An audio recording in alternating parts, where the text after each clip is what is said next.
Assalamualaikum Pak. Salam, awan Arbain. Duduk kita. Iya iya Pak. Makasih Pak. Ya. Bagaimana kabarnya Arbain? Bagus sih Pak. Alhamdulillah sehat. Oh, saja. Tapi Bapak lihat ini sekarang kayak kurang semangat.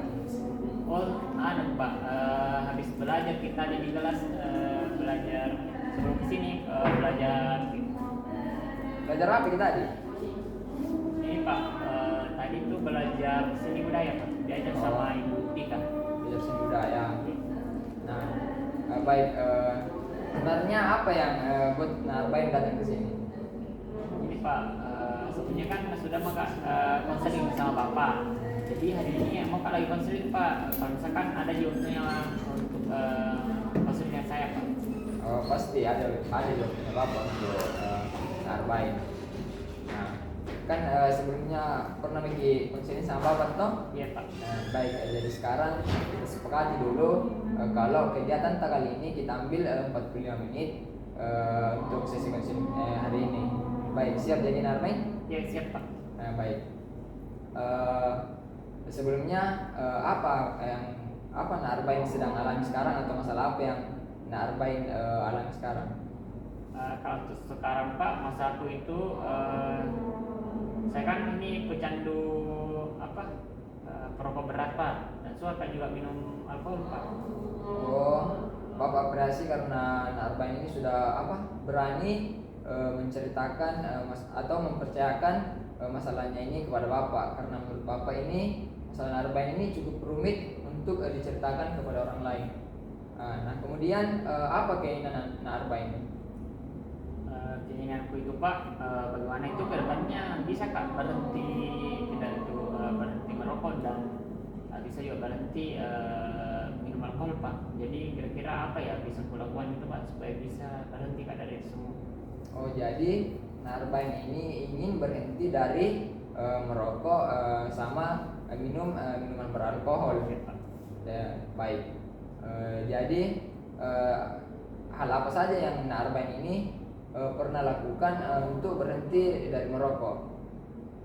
Sebenarnya sih Pak, banyak yang sudah kulakukan Pak untuk berhenti dari itu semua, tapi tidak ada hasilnya Pak. Tetap bisa aja 0% hasilnya, walaupun apa yang sudah kulakukan kayak usaha-usahaku yang saya inginkan sendiri itu tidak ada hasilnya. Oh, jadi sebelumnya ini ternyata ini Arbain sudah melakukan beberapa cara untuk berhenti dari merokok sama minum minuman beralkohol, tapi tetap nol hasilnya. Iya Pak. Baik. Kemudian kalau Bapak boleh tahu itu kenapa Arbain merokok dan minum minuman beralkohol? Saya merokok dan minum alkohol itu karena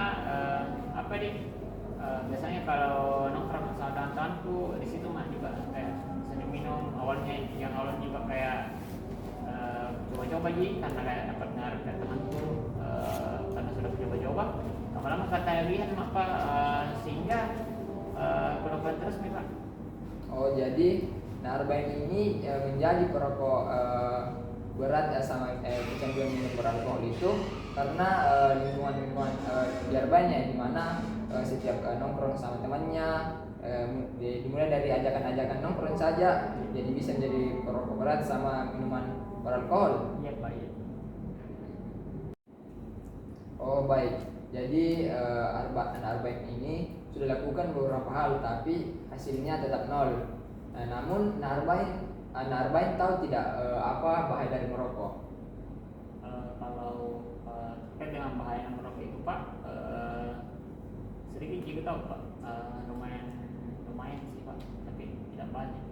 Oh, jadi Arbain ini sudah mengetahui sedikit tentang dari bahaya merokok. Namun Bapak perjelas lagi bahwa merokok itu merupakan suatu perilaku yang buruk bagi kesehatan kita, dimana karena merokok itu dalam rokok itu terdapat kandungan zat adiktif yang dapat merusak organ tubuh kita. Contohnya itu kita biasa batuk-batuk, cepat lelah, dan berbagai penyakit lainnya.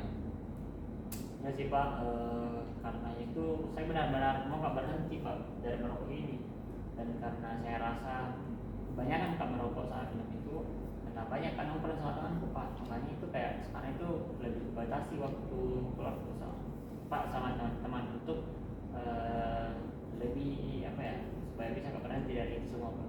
Baiklah, jika sekarang Narbain ini sudah sadar bahwa apa yang dilakukan Narbain itu sekarang itu merupakan sebuah kesalahan. Nah, sekarang apakah Narbain punya rencana atau harapan yang ingin dilakukan oleh Narbain? Kalau terkait dengan rencana Pak ke depannya supaya saya bisa berhenti merokok, mungkin itu sih Pak, saya lebih kayak membatasi waktu, menambah lagi lebih membatasi waktu dengan apa teman-temanku, supaya kayak lebih bisa apa ya, ku tahan itu merokokku. Jadi kalau misalkan sebelumnya lebih banyak merokok sama temanku, kalau misalkan mungkin kayak lebih batasi merokok, mungkin bisa meredam juga merokok Pak. Tapi cuma itu sih Pak, kalau mungkin ada saran tak Pak untuk saya itu yang bisa juga lakukan untuk berhenti merokok itu, bisa saja Pak saya lakukan. Baik, jadi Narbain ini rencananya akan membatasi pergaulannya supaya rokoknya agak berkurang, karena di mana ini Narbain ini biasanya merokok karena apabila bersama apabila saat bersama teman-temannya. Nah, baik. Nah, jadi Bapak juga ini punya beberapa tips agar Narbain ini bisa berhenti dari merokok dan kecanduan minuman beralkohol. Nah, biasanya itu kalau Bapak ada masalah kayak yang ingin Bapak selesaikan, biasa itu Bapak jadikan wallpaper seumpama toh Bapak mau berhenti merokok, Bapak jadikan wallpaper HP Bapak itu contohnya kayak bahaya merokok, supaya kan sekarang kita ini anak-anak biasanya lebih cenderung main HP, sedikit-sedikit buat HP toh. Jadi Bapak biasanya begitu, jadikan wallpaper, jadi setiap dibuka HP-nya Bapak lihat lagi, oh ini bahayanya merokok. Jadi itu yang bisa kayak Bapak lakukan supaya bisa berhenti merokok. Jadi sebagai pengingat ya Pak, Ya, sebagai pengingat bahwa terkait dengan bahaya merokok itu bisa lebih membuat saya tersadar bahwa memang benar-benar merokok ini perilaku yang salah Pak, atau kebiasaan yang salah. Ya, nah, jadi sekarang Narbain sudah tahu kan apa yang harus Narbain lakukan? Ya Pak, sekarang saya kan lebih memperdalam atau pengetahuan bahwa memang ternyata merokok ini adalah suatu kebiasaan yang benar-benar berbahaya untuk kita Pak. Dan yang akan lakukan sih Pak, dari yang saya tadi jelaskan dan Bapak juga sarankan, itu akan saya lakukan ke depannya. Baik. Nah, kan sekarang juga dilihat waktunya sisa 5 menit. Jadi kita akhiri saja sesi kita hari ini. Namun apabila Narbain memiliki kendala atau tantangan dalam melakukan rencana yang Narbain tadi sampaikan, Narbain bisa datang lagi minggu depan di ruangan Bapak ini. Ya Pak, saya akan menunggu Bapak bila saya kayak masih memiliki kendala dan membutuhkan lagi solusi-solusi lainnya, saya akan menunggu Bapak. Ya. Mungkin saya juga ucapkan terima kasih Pak karena sudah menerima saya lagi melakukan konseling dengan Bapak, dan ini yang kedua kalinya saya datang sama Bapak. Saya ucapkan terima kasih banyak. Enak, sama-sama. Nah, Bapak juga apresiasi karena Narbain sudah berani untuk menceritakan masalahnya kepada Bapak. Ya Pak, kalau begitu saya pamit ke kelas dulu ya Pak. Ya, silakan. Terima kasih Pak. Assalamualaikum Pak. Ya.